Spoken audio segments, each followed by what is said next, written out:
The Grand Chamber of the Galactic Council buzzed with the usual activities. Representatives from over 300 species moved about, discussing trade agreements and border disputes. The massive dome ceiling displayed a perfect replica of the galaxy, with tiny lights showing the territory of each member species. Ambassador Diane Miller walked through the entrance doors. Her steps were firm and measured. She wore the simple blue uniform of Earth's diplomatic corps with no decorations except the small Earthkin on her collar. Unlike the colorful and elaborate outfits of the other species, her appearance was plain. But today, something about her presence made heads turn. The Galactic Council had existed for thousands of years before humans joined. Many older species still viewed humans as newcomers, barely worth notice. Humans lacked the natural weapons of the Drex, the telepathic abilities of the Moxtai, or the 1,000-year lifespans of the Vulneri. They were seen as soft creatures good for trade and cultural exchange, but little else. Ambassador Miller reached the central speaking platform and placed her hand on the recognition pad. The chamber's soft lights dimmed, and a spotlight focused on her. This was the formal signal that a representative wished to address the full council. The room gradually fell silent. Esteemed members of the Galactic Council, Miller began, her voice clear and steady. I come before you today with a formal notice. As of solar date 218743, Earth and all human colonies hereby declare a state of war against the Krulthak Dominion.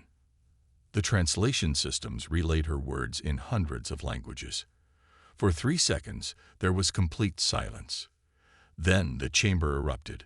The Zilbari representative, a tall insectoid, rose on his hind legs. War. The humans. Surely this is a mistake in translation. The peaceful traders declare war. Laughed the Drex ambassador, his scaled face showing amusement. What next? Will the Yumi slug people start a wrestling league? The council elder, an ancient Vulneri named Zixtal, raised his hand for quiet. His species had been among the founders of the council millions of years ago. When he spoke, others listened. Ambassador Miller, war is not declared lightly in this chamber. Not in 10,000 rotations has a member species formally declared war through council channels. Please explain the reasons for this extreme action. Miller stood straight, her face showing no emotion. The reasons have been filed in the official record. Earth will send no further representatives to the council until this matter is resolved. We wanted to follow proper protocol with this notification. The Krulthak representative, a hulking figure with gray skin and multiple yellow eyes, rose from his seat. This is absurd. The humans are a minor species with barely 100 years of space travel. They have no military to speak of.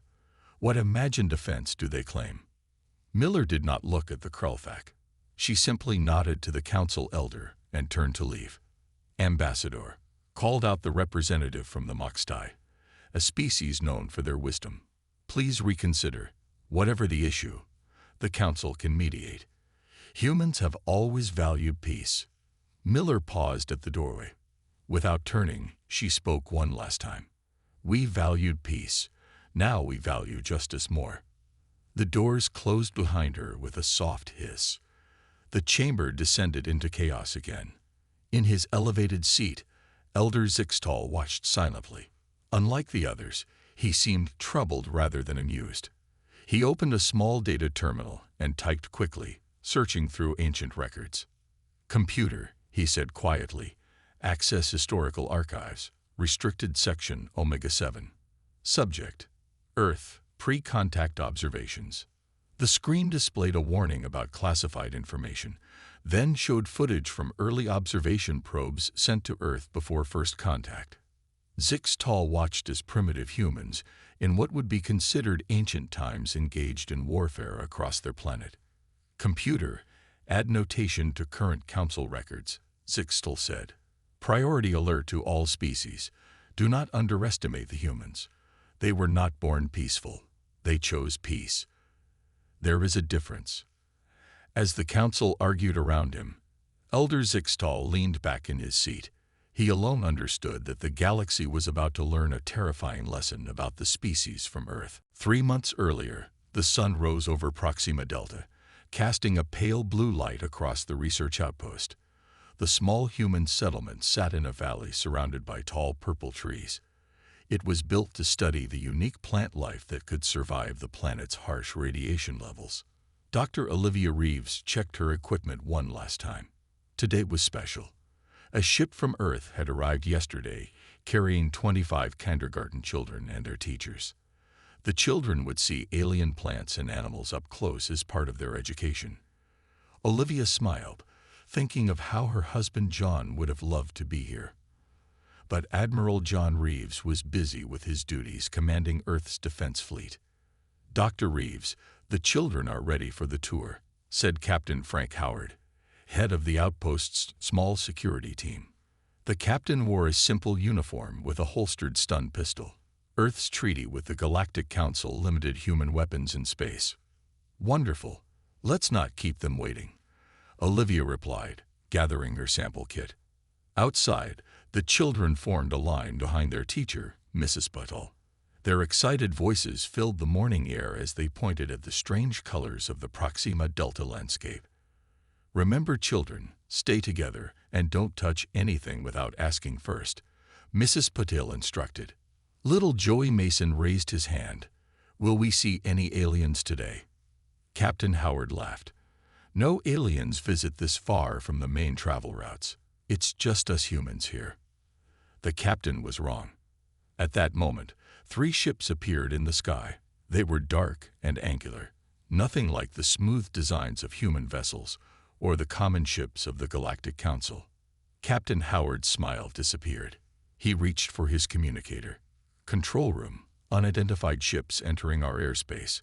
Activate the emergency beacon." The ships descended rapidly. Before anyone could react, they opened fire on the research buildings. Red beams cut through metal and glass. Alarms blared across the compound. "Get everyone to the shelter," Howard shouted to his security team. He turned to Olivia. "Dr. Reeves, help get the children to safety." Olivia grabbed 2 children by their hands. "Everyone follow me. Quickly." The security team drew their stun pistols, knowing they were useless against the attacking ships. Still, they formed a protective line between the attackers and the civilians. The ships landed at the edge of the compound. Doors opened to reveal tall, gray-skinned creatures with multiple yellow eyes. The Krulfak. They carried weapons much more powerful than the humans' stun pistols. "Why are they attacking us?" Mrs. Patel cried as she hurried the children toward the underground shelter. Captain Howard stood his ground with his team. The Krulfak raid isolated outposts sometimes. They're from beyond the Council's borders. The Krulfak moved forward, firing at anything that moved. The human security team fought bravely, but they were quickly overwhelmed. Captain Howard fell protecting the retreat of a group of researchers. Olivia reached the shelter entrance with several children. More children and staff were already inside. "Hurry," she called to Mrs. Patel, who was bringing the last group. A Krulfak appeared around the corner. It aimed at the running children. Olivia didn't hesitate. She placed herself between the weapon and the children. The blast hit her squarely in the chest. As she fell, she saw Mrs. Patel get the last child through the shelter door. The attack lasted 40 minutes. By the time it ended, 52 humans were dead, including Dr. Olivia Reeves and 23 children who hadn't reached the shelter in time. The Krulfak took what supplies they wanted and left. 2 days later, a routine supply ship arrived to find the devastation. The emergency beacon had been destroyed before its signal reached any help. The message was sent to Earth immediately. In his command center orbiting Earth, Admiral John Reeves received the news. His face showed no emotion as he was told his wife was among the dead. He asked a single question: were there children at the outpost? When he heard the answer, he closed his eyes briefly. Then he pressed a button on his desk. "This is Admiral Reeves. Implement War Protocol Alpha. This is not a drill." Across Earth and all human colonies, something awoke that the galaxy had never seen before. A sleeping giant began to stir. The Galactic Council chamber was still in an uproar 3 days after Ambassador Miller's announcement. Representatives argued in clusters while others made urgent calls to their home planets. The Krulthak delegate had disappeared immediately after the human declaration, returning to his species' territory without explanation. "This is a waste of time," said the Zilbari representative, waving his thin arms. "Humans have no military capacity to threaten the Krulthak. Their ships are designed for trade and exploration, not war." The Moxti delegate, a small female with silver skin, spoke quietly. Then why did the Krulthak representative leave so quickly? No one had an answer. Meanwhile, across the solar system, humanity was changing. On Mars, huge factory doors that had been sealed for decades slid open. Dust fell from massive machines as they hummed to life. These were the production facilities Earth had built during its early, more fearful days of space exploration. Later, as a show of peaceful intentions upon joining the Galactic Alliance, they had been shut down. Commander Samatha Wright stood in the control room of the largest facility. Workers rushed around her, preparing production lines. "Status report," she demanded from her assistant. "All systems coming online, Commander. We can begin full production in 48 hours. Wright nodded. "Prioritize the Titan-class warships. Admiral Reeves wants the first 5 ready within 2 weeks." In orbit around Earth, Lieutenant Eric Vaughn floated in zero gravity beside an enormous dark structure. It was one of 12 orbital defense platforms that Earth had supposedly decommissioned years ago. In reality, they had simply been powered down in camouflage. "Power systems at 60% and rising," reported a technician through Vaughn's earpiece. "Good. Begin installing the shield generators next," Vaughn ordered. He had spent his career studying ancient Earth military history. Now he was applying those lessons to space warfare. On the Moon, a hidden door in the side of a crater opened for the first time in 15 years. From inside, sleek ships emerged one by one, their black hulls absorbing light rather than reflecting it. These were Earth's stealth vessels, designed for reconnaissance and surprise attacks. "Squadron leaders, report in," came the voice of Captain Lisa Grant over the secure channel. "Phantom 1, ready. Phantom 2, ready." One by one, 12 squadron leaders confirmed their ships were operational. Captain Grant smiled grimly. "Begin mission training sequence Alpha. We deploy in 10 days. At his command center orbiting Earth, Admiral Reeves worked silently. His desk displayed maps, ship deployments, and production schedules. His eyes were tired, but focused. He had not slept more than 2 hours at a time since receiving news of the attack. A young officer approached with a tablet. "Sir, the Galactic Council is requesting to speak with you again. This is their 5th attempt." Reeves didn't look up. "Denied. Direct all diplomatic communications to Earth government." "Yes, sir." The officer hesitated. "Sir, we've received the final casualty list from Proxima Delta." Now Reeves looked up. "The children." 23 confirmed dead. "Sir, 2 more injured but stable." Reeves' face showed no emotion, but his hand tightened into a fist. "Post the list for all military personnel to see. Make sure everyone knows what we're fighting for." As the officer left, Reeves turned to look at a photo on his desk. It showed him and Olivia on their wedding day. He touched the image briefly before turning back to his work. Across human space, a transformation was happening. Civilian ships were being retrofitted with armor and weapons. Retired military personnel were returning to service. Training centers were filled with volunteers. Earth's orbital shipyards, dormant for years, now burned bright with activity day and night. From the observation deck of the Galactic Council station, Elder Zixtal of the Volneri watched distant Earth through a powerful telescope. Even from this far away, he could see unusual movement around the planet, ships coming and going at an incredible rate. "You should have studied your history better," he whispered, though no one was there to hear him. Humans did not evolve as a peaceful species. They chose peace after mastering war. He turned away from the telescope. The galaxy was about to learn a costly lesson about humanity, and the Krelthak would learn it first. Captain Laura Chen stood on the bridge of the UES Defiant. The ship had been a civilian transport vessel just 3 weeks ago. Now it was the lead warship of a small human battle group. 6 ships in total. They waited silently in the shadow of a large asteroid. Sensors detecting multiple ships entering the system. Captain, reported Officer Ryan Ellis. Energy signatures match known Krelthak vessels. Looks like a raiding party heading towards Sirius Colony. Captain Chen nodded. Her face was calm, but her eyes were focused. How many? 14 ships, Captain. Mostly mid-size raiders. 2 larger command vessels. Some of the bridge crew exchanged nervous glances. They were outnumbered more than 2 to 1. Chen saw their worry but showed none herself. Perfect, she said simply. Battle stations. Activate the new shield systems, but keep weapons powered down. Follow the plan exactly. Throughout the ship, crew members moved quickly to their positions. Many were former transport pilots or security officers with minimal combat training. But all had volunteered immediately after news of the Proxima Delta attack spread. Officer Paula Diaz looked up from her console. The Krelthak are changing course, Captain. They've detected us. Good, said Chen.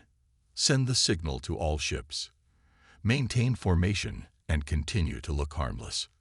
In space, the 6 human vessels drifted in a loose pattern that made them appear disorganized. Their external lights flickered as if they were having power problems. To the approaching Krelthak, they looked like easy targets. The Krelthak commander, Sub-Leader Krasto, laughed as his sensors showed the small human fleet. His yellow eyes narrowed with pleasure. Foolish humans, he said to his bridge crew. They send 6 weak ships to protect their colony. This will be even easier than Proxima Delta. His second-in-command wasn't so sure. The humans have declared war. Sub-Leader, should we be cautious? Krasto dismissed this with a wave of his gray hand. Humans are soft traders. They know nothing of real war. Prepare to attack. Take the ships intact if possible. We can use them. The Krelthak fleet moved into attack formation, spreading out to surround the human vessels. On the Defiant, Captain Chen waited until the enemy ships committed to their approach. They're in position. All ships, execute Plan Alpha. Weapons hot. Target engines and weapons systems first. In an instant, the seemingly vulnerable human ships transformed. Hidden weapon ports opened along their hulls. Engines flared to full power. The formation that had appeared random suddenly made perfect sense, as each ship had clear firing lines. The Krelthak were caught completely by surprise. They had expected the humans to flee or surrender. Instead, the human ships attacked with stunning coordination. The Defiant surged forward, firing directly at the lead Krelthak vessel. The new weapons, technology that humans had developed but never revealed to the Galactic Council, cut through the enemy shields like they were paper. Direct hit on their main ship, reported Officer Ellis. Their shields are down. Around them, the other human ships executed perfect attack runs. They moved in ways that confused the Krelthak targeting systems, unpredictable patterns based on ancient aerial combat techniques from Earth's history. 2 Krelthak ships exploded as concentrated fire overwhelmed their engines. A third spun out of control, its weapons disabled. The others tried to regroup, but the human attack didn't follow any known space combat doctrine. From his ship, Sub-Leader Krasto watched in horror as his fleet was torn apart in minutes. Impossible. These can't be human ships. Should we retreat? His second asked urgently. Before Krasto could answer, the Defiant appeared directly in front of his vessel. The human ship's weapons locked onto his bridge but didn't fire. Captain Chen's voice came through on all Krelthak communication channels. One of your ships will be allowed to return home. The rest will be destroyed. You attacked our children. Remember what happened here today. The battle lasted less than 30 minutes. 13 Krulfak ships were destroyed or disabled. Only one was permitted to limp away, carrying survivors from the other vessels. At the Galactic Council, recordings of the battle arrived the next day. As the representatives watched the footage, a heavy silence fell over the chamber. They were seeing humans at war for the first time, and it terrified them. 1 month after the first battle, Secretary of Defense Maria Alvarez sat in her office on Earth. The wall screens showed the progress of human forces as they moved steadily toward Krulfak territory. 23 red dots marked the positions of human battle groups, one for each child killed at Proxima Delta. A soft chime announced a visitor. "Let them in," Alvarez said. Her assistant entered with 3 aliens. 2 were tall, with blue skin and 4 arms, representatives of the Korathi, a species known for their advanced shield technology. The third was a Volneri, one of the oldest species in the galaxy. "Secretary Alvarez, thank you for agreeing to meet us," the Volneri said with a slight bow. "I am Elder Zixtal of the Galactic Council. These are Representatives Toll and Mira of the Korathi." Alvarez nodded but did not smile. "What can I do for you, Elder? Earth has been clear that we are not interested in council mediation." "We are not here to mediate," Elder Zixtal said. "We are here to offer assistance." Alvarez raised an eyebrow. "Assistance? The Krulfak attacked one of our outposts last year," said Representative Toll. "The council did nothing, claiming it was just a border dispute. They have been raiders and pirates for centuries," added Representative Mira. "Many species have suffered, but none have the courage to act. Until now." Elder Zixtal placed a data cube on the desk. "This contains intelligence on Krulfak fleet movements, defense systems, and base locations. It is yours." Alvarez studied the aliens carefully. "Why help us now?" "Because you were right to go to war," Elder Zixtal said simply. "The Council was wrong to ignore previous Krulfak attacks. And now that we have seen how humans fight," his voice trailed off. "You're afraid of us," Alvarez said.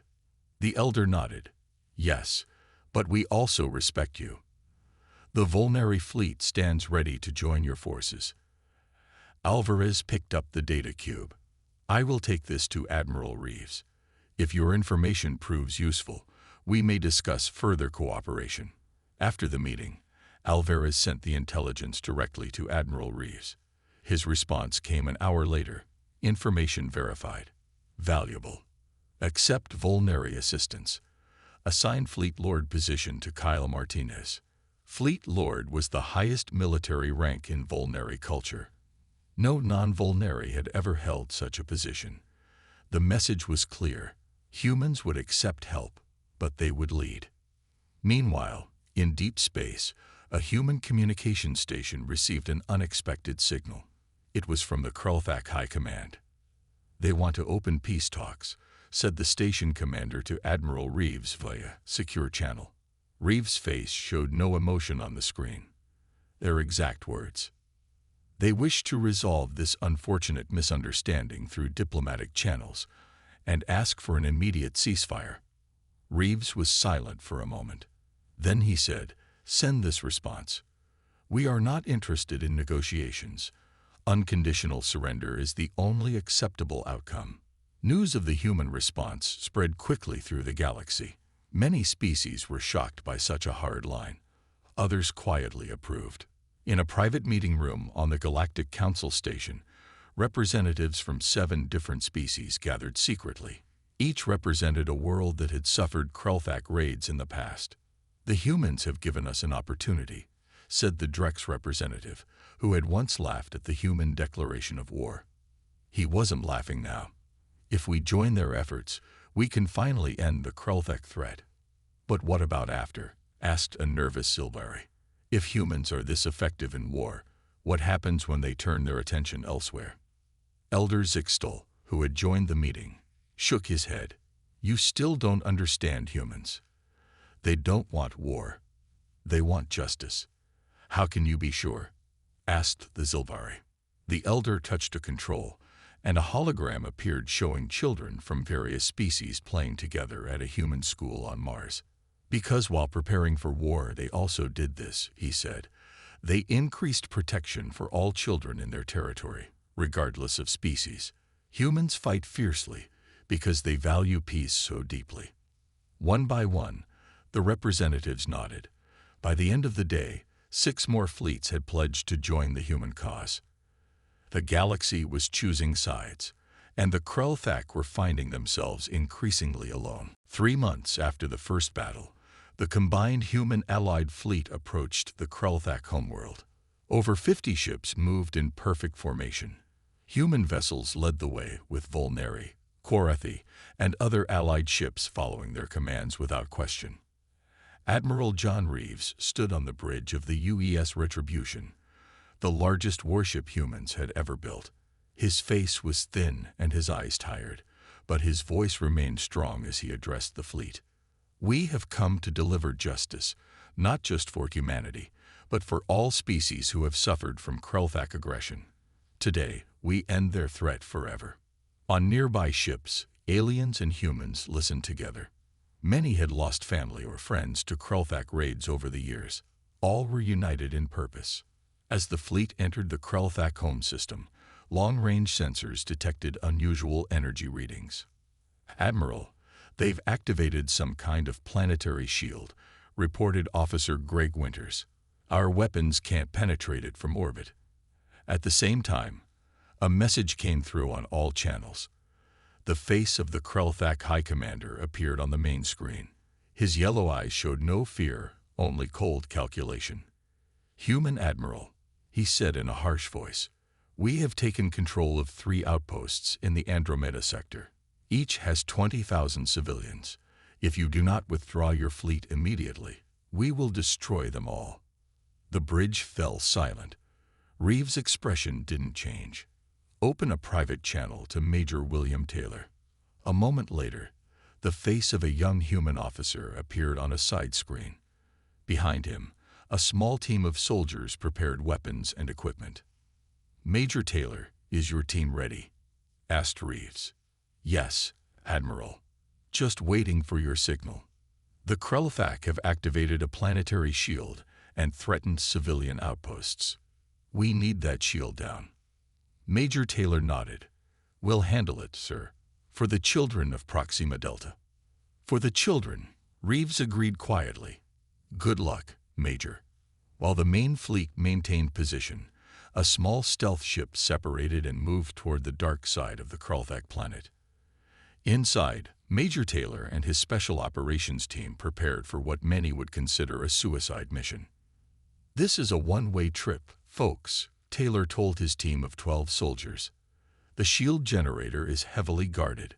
Once we're in, the only way out is to complete the mission." No one spoke of retreating or survival. Each member of the team wore a small patch showing the faces of the children killed at Proxima Delta. Their ship slipped through a maintenance gap in the shield that the Korathi intelligence had identified.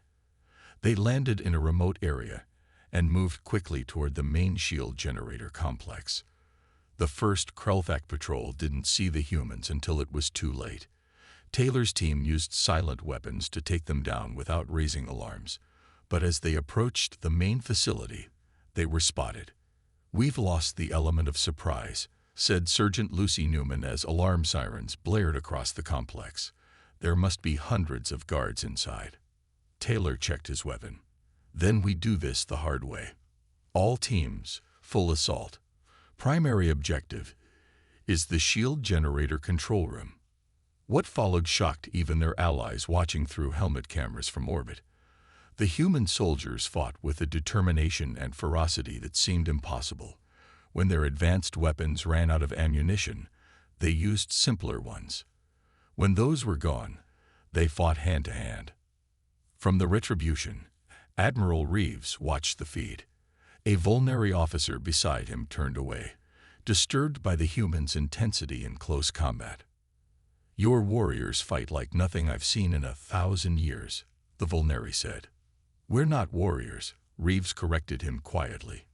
"We're parents, teachers, engineers, doctors.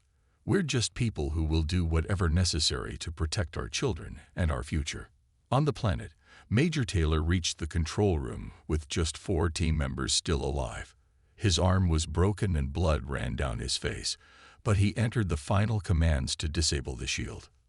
"Mission accomplished, Admiral," he reported, voice weak but proud. "The shield will drop in 30 seconds. Make it count." As the shield fell, the combined fleet opened fire on military targets only. The Krelthak High Command, seeing their defenses fall and their hostage threat unsuccessful, sent a final message. "We surrender unconditionally," the High Commander said, his yellow eyes now showing fear. "Please cease fire." Admiral Reeves gave the order to stop the bombardment. Then he said, "Prepare a landing party. I will accept their surrender in person." 1 year after Ambassador Diane Miller had first announced the human declaration of war, she walked once more into the Galactic Council chamber. The room fell silent as she approached the central speaking platform. This time, Miller was not alone. Admiral John Reeves walked beside her, along with Fleet Lord Kyle Martinez and representatives from 6 allied species. They moved with calm dignity to the center of the chamber. "Esteemed members of the Galactic Council," Miller began, her voice clear and steady just as before. "I return to inform you that the war between humanity and the Krelthak Dominion has ended." Murmurs spread through the chamber. Most species had followed the conflict from a distance, watching with growing alarm as human forces systematically dismantled the once feared Krelthak military. "The Krelthak High Command surrendered unconditionally 3 months ago," Miller continued. "Their military has been dismantled. Their leadership has faced justice for war crimes not only against humanity, but against many species represented in this chamber." The Zilberry representative stood. "What will happen to the Krelthak people now? Will they become a human subject race?" It was Admiral Reeves who answered, speaking publicly for the first time since the war began. "No, humanity has no interest in conquest or domination." He activated a holographic display in the center of the chamber. It showed images of Krelthak civilians working alongside humans and other aliens to rebuild damaged areas of their homeworld. "We have established a transitional government on their homeworld," Reeves explained. "We are helping them build democratic institutions and peaceful industries. Within 5 years, they will rejoin the galactic community as full members, with the same rights as any species." Many council members looked confused. The Drex representative voiced what many were thinking. "After what they did, you show them mercy. Why not destroy them completely? You certainly could have." Admiral Reeves looked directly at the Drex. "Because that is not who we are. We went to war for justice, not revenge. The difference matters." Miller took over again. "I am here to announce that human military forces are withdrawing from Krelthak territory, except for a small peacekeeping contingent. Our ships are returning to their peaceful purposes. Our production facilities are being converted back to civilian use." The council chamber remained silent as everyone tried to understand. These humans had demonstrated terrifying military capability, then simply put it away when their objective was achieved. After the formal announcements were complete, Elder Zixtal approached Miller and Reeves in a private chamber. "You continue to surprise the galaxy," the ancient Fulnari said. "Many species believed you would use this victory to establish human dominance. Some were already preparing to resist." Miller smiled slightly. "That was never our intention." "I know," said Zixtal, "but others did not understand. Tell me, Ambassador, what will humans do now?" "We will trade, explore and learn," she said. "The same things we did before. But you will not be seen the same way," Zixtal pointed out. "Everyone now knows what humans are capable of when provoked." Admiral Reeves nodded. "Good. Perhaps that knowledge will prevent the need for such action in the future." As they prepared to leave, the Elder asked one final question. "The children who survived the attack on Proxima Delta, what became of them?" Reeves' expression softened for the first time. "They are well. One of them is my goddaughter now, Olivia's best friend's child. And what will you tell these children about war when they ask?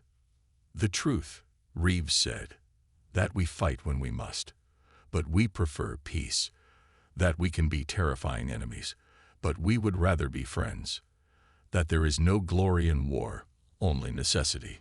As Miller and Reeves returned to their ship, news traveled across the galaxy. The Galactic Council created a new classification for humanity in their records. Approach with respect. Befriend if possible. Never threaten. On a school playground on Mars, human children played alongside young Volneri, Quarathi, and even a few Krelthak whose families had fled the war. They knew nothing of galactic classifications or military capability. They simply enjoyed the peace their parents had fought to secure. And in a memorial garden on Earth, 52 trees grew in a circle, one for each life lost at Proxima Delta. In the center stood 23 smaller trees, still young but growing stronger every day.